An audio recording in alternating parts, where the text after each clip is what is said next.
आ जाओ दोस्तों, सब लोग एक साथ आ जाओ। आज के इस वीडियो में मैं आप सभी को कुछ म्यूचुअल फंड्स की चर्चा करूंगा, जहां पर कुछ डिफरेंट कैटेगरीज के म्यूचुअल फंड को बात करने की कोशिश करेंगे, जहां पर आपकी एक समस्या का समाधान हो जाएगा। कि कई बार क्या होता है, आपके पास एसआईपी के लिए पैसा पड़ा होता है 10-20-50 हज़ार, तो होता क्या है, आप डिस्ट्रीब्यूट नहीं कर पाते हो कि किस तरीके से डिस्ट्रीब्यूट करें, कितने कैटेगरीज के म्यूचुअल फंड रखें, कितने कितने रखें। तो आज इसी से रिलेटेड बात करेंगे, कुछ स्मॉल कैप की बात करेंगे, कितने आपको स्मॉल कैप रखने चाहिए।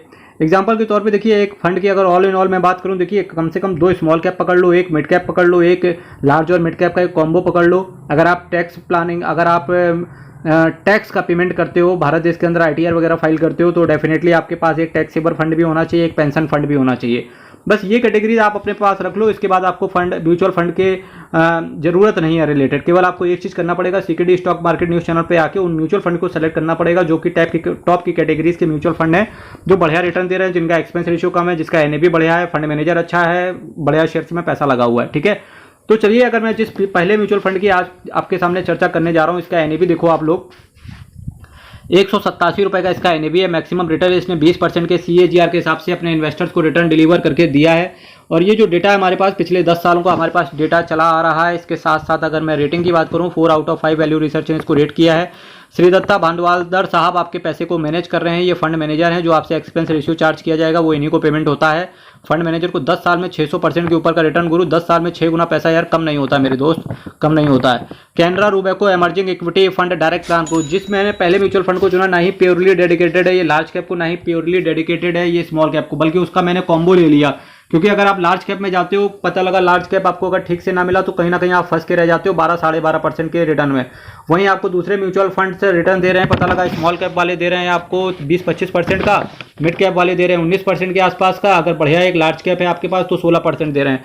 अब मुझे ये नहीं पता कि आप उस बढ़िया लार्ज कैप को सेलेक्ट कर पाएंगे कि नहीं कर पाएंगे। ठीक है, तो होता क्या है, इस वजह से मैंने लार्ज और मिड कैप का एक कॉम्बो, कहीं ना कहीं आपकी एक समस्या भी समाधान भी हो जाता है, कहीं ना कहीं आपका रिस्क भी कॉम्प्रोमाइज नहीं होता है। क्योंकि जो आपका तमन्ना रहती है ना कि हीरे की तमन्ना है कि पन्ना मुझे मिल जाए, है ना, पन्ना मिले ना मिले पर आपको एक बेस्ट म्यूचुअल फंड जरूर मिल जाता है लार्ज और मिड कैप के कॉम्बो की तरह, क्योंकि आपकी तमन्ना भी पूरी हो जाती है और पन्ना को जो चाहिए वो हीरा भी मिल जाता है। कैनरा रूबेको एमर्जिंग लार्ज और मिड कैप कैटेगरी रहती है, जिसको इन्होंने कैनरा रूबेको नाम दिया है एमर्जिंग इक्विटी।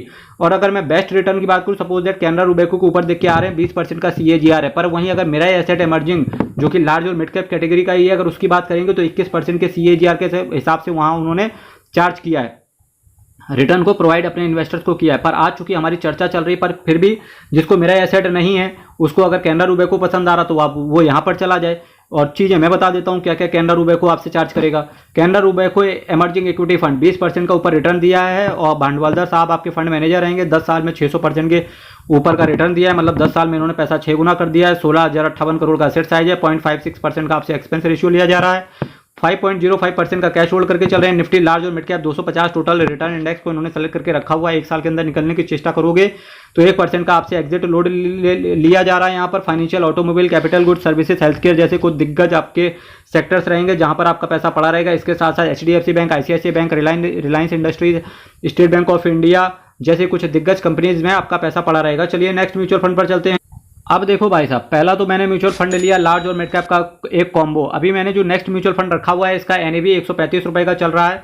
मैक्सिमम रिटर्न देखो 21.28% का हिसाब से सीएजीआर है। पिछले 10 सालों का हमारे पास डेटा है। इसके साथ साथ जो मैंने कैटेगरीज अब चुनी है, टेक्नोलॉजी थीम चुनी है। अगर आपके पास आईसीआईसीआई प्रूडेंशियल है तो डरने की बात है नहीं, आप वहीं रुके रहो, कोई दिक्कत नहीं है।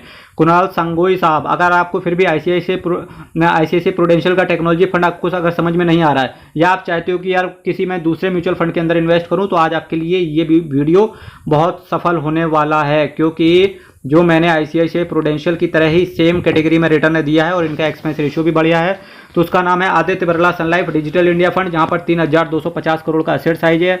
0.81% का आपसे एक्सपेंस रेशियो चार्ज किया जाएगा, 1.74% का कैश होल्ड करके चल रहे हैं। S and P BSE tech total return index को इन्होंने बेंचमार्क के तौर पे सेलेक्ट किया है। 30 दिन के अंदर निकलने की चेष्टा करोगे तो 1% का एग्जिट लोड ले लिया जाएगा। टेक्नोलॉजी, कम्युनिकेशन सर्विसेज कुछ कैश होल्ड करके चल रहे हैं, जिसकी बात मैं ऑलरेडी ऊपर कर चुका हूँ। साथ ही साथ कैपिटल गुड्स जैसे कुछ दिग्गज आपके पास क्या रहेंगे, सेक्टर्स रहेंगे। इसके साथ साथ उस सेक्टर्स के अंदर कौन कौन से शेयर्स रहेंगे, 2-4 शेयर्स की बात कर लेता हूँ फास्ट ट्रैक मोड पे। Infosys, TCS, HCL Tech, Tech Mahindra, LTI Mindtree जैसे कुछ दिग्गज कंपनी आपके म्यूचुअल फंड का पार्ट बनेंगे। चलिए नेक्स्ट म्यूचुअल फंड पर चलते हैं। अब देखो मैंने यहाँ से क्या किया था कि सबसे पहले मैंने लार्ज और मिड कैप का एक कॉम्बो चुन लिया, उसके बाद एक थीम बेस्ड इन्वेस्टमेंट यानी कि टेक्नोलॉजी सेक्टर में इन्वेस्ट कर दिया, क्योंकि अभी 2-3 साल से टेक्नोलॉजी के अंदर कोई रिटर्न खास बना के दे नहीं रहा है। तो हमेशा टेक्नोलॉजी ऐसा नहीं रहेगा, जैसे ही अमेरिका की सिचुएशन सुधर जाएगी और रसिया यूक्रेन का वॉर खत्म होते हुए देखने को मिलेगा, तो डेफिनेटली इन्फोसिस जैसी कंपनियां 2,000 रुपए के ऊपर शेयर प्राइस जाते हुए देखने को मिलेगा। वो रिटर्न उन्हीं लोगों को मिलेगा, या म्यूचुअल फंड के अंदर जो इन्वेस्ट किए हुए हैं ये रिटर्न उन्हीं को मिलेगा जो आज स्ट्रगल फेस पे इन कंपनीज का साथ दे रहे हैं, इन असेट मैनेजमेंट कंपनीज का साथ दे रहे हैं। फिर भी किसी भी म्यूचुअल फंड में इन्वेस्ट करने से पहले एक बार अपने दिल की फाइनेंशियल एडवाइजर से जरूर संपर्क कर लेना। मेरे मित्रों, एनएवी की जो मैंने नेक्स्ट म्यूचुअल फंड रखा है, इसका एनएवी देखो 132 रुपए का है। मैक्सिमम रिटर्न देखो 25% के आसपास का CAGR है। पिछले 10 सालों का हमारे पास यहाँ पर डेटा चल रहा है। वैल्यू रिसर्च ने इसको 4 आउट ऑफ 5 रेट किया है। आर श्रीनिवासन साहब आपके पैसे को मैनेज करके चल रहे हैं। इसी के साथ साथ चलिए कुछ और चीज़ों की बात करें। देख भाई, 3 महीना हो, 6 महीना हो, 1 साल हो, 3 साल हो, 5 साल हो, इवन 10 साल में भाई 9 गुना पैसा कर दिया। और क्या चाहिए अपने इन्वेस्टर्स को भाई साहब। इसके साथ साथ जिस म्यूचुअल फंड की आज मैं बात कर रहा हूँ, SBI small cap fund direct plan growth की मैं बात कर रहा था। 16,592 करोड़ का एसेट साइज है। 0.73% का आपसे एक्सपेंस रेशियो चार्ज किया जाएगा। 5.35% का कैश होल्ड करके चल रहे हैं। S&P BSE 250 total small cap total return index को उन्होंने सेलेक्ट करके रखा हुआ है। 1 साल के अंदर निकलने की चेष्टा करोगे तो 1% का एग्जिट और लोड ले लिया जाएगा। Services, consumer discretionary, capital goods, financial metals और माइनिंग जैसी कुछ दिग्गज सेक्टर्स में आपका पैसा पड़ा रहेगा। इसके साथ साथ निफ्टी 50 में आपका 7.64% के हिसाब से पैसा निफ्टी 50 के अंदर जाएगा। जिन लोगों को डाउट है कि भाई कैटेगरी तो स्मॉल कैप है, फिर लार्ज कैप में पैसा क्या कर रहा है हमारा गुरु, सेबी की सख्त गाइडलाइंस भी है जिसके थ्रू इन्हें थोड़ा सा पोर्शन लार्ज कैप में भी डालना पड़ता है। पर ये कहीं ना कहीं मैं इस पार्ट को सही भी मानता हूँ। होता क्या है मेरे मित्रों कि कभी हो सकता है कि स्मॉल कैप कैटेगरी का जो इंडेक्स है वो अगर परफॉर्मेंस ना दे पाए, तो आपके पोर्टफोलियो को बचाने के लिए लार्ज कैप सहारा बने। ब्लू स्टार, त्रिवेणी टर्बाइन, कार्बोरंडम, यूनिवर्सल जैसे कुछ दिग्गज शेयर्स में आपका पैसा साथ ही साथ पड़ा रहेगा। तो आज ही मैंने टोटल 3 म्यूचुअल फंड्स की बात करी। सबसे पहले मैंने लार्ज और मिड कैप का कॉम्बो लिया। इसके साथ साथ इसके बाद मैंने बात करी आपके सामने एक थीम बेस्ड इन्वेस्टमेंट की बात करी, एक स्मॉल कैप म्यूचुअल फंड की बात करी। मेरे मित्रों, इसके साथ साथ आप एक इंडेक्स फंड अपने पोर्टफोलियो में, अगर आपको कुछ नहीं आता है तो केवल एक इंडेक्स फंड के साथ चले जाओ, या आप सेंसेक्स 20 में इन्वेस्टमेंट करके चले जाओ। कुछ जरूरत नहीं है आपको करने की। मेरे मित्रों, चैनल आप सब्सक्राइब कर देना, वीडियो शेयर कर देना। कल फिर आपके साथ मिलेंगे सेम टाइम सेम चैनल जुने secret stock market news channel के साथ जुड़े रहने के लिए आप सभी को हृदय की गहराइयों से बहुत बहुत धन्यवाद।